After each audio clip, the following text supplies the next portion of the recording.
Despite the wonder aroused by work and by the technology that underpins its performance, working does not represent the highest excellence of human activity. Several signs show this. First, one is always looking forward to getting it over with, looking forward to the evening in order to return home where one expects to indulge in more enjoyable activities. One can't wait for the weekend to forget about his job for a day or two, and for holidays to be freed longer.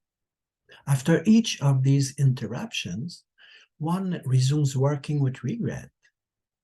Such spontaneous aversion makes evident that the greatest good to which every man aspires lies elsewhere. Another disqualification is derived from the names imposed on it. Travail in French, like trabajo and trabalho in Portuguese and Spanish, first name an instrument of torture, a three-bladed rack to which a suspect was tied, whose confession was forced by stretching his limbs until they were torn off.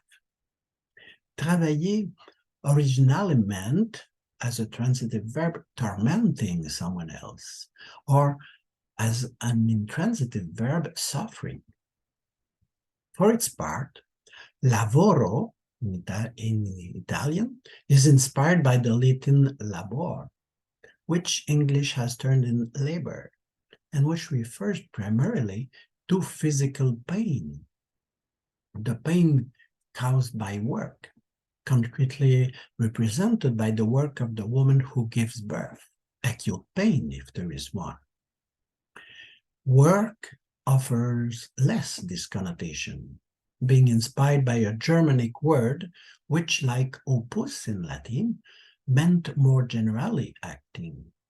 But as soon as the name of work becomes precise, travail, labor, labor, lavoro, it unanimously tends to emphasize the painful, unpleasant aspect of this activity.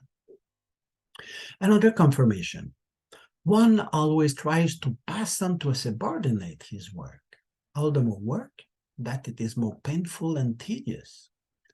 To a slave forced to execute it, or to an employee paid for doing so as to reserve one's own time and energy for more rewarding activities. Today, one passes it on inanimate, increasingly efficient instruments, robots, computers, cell phones, intelligent cell phones.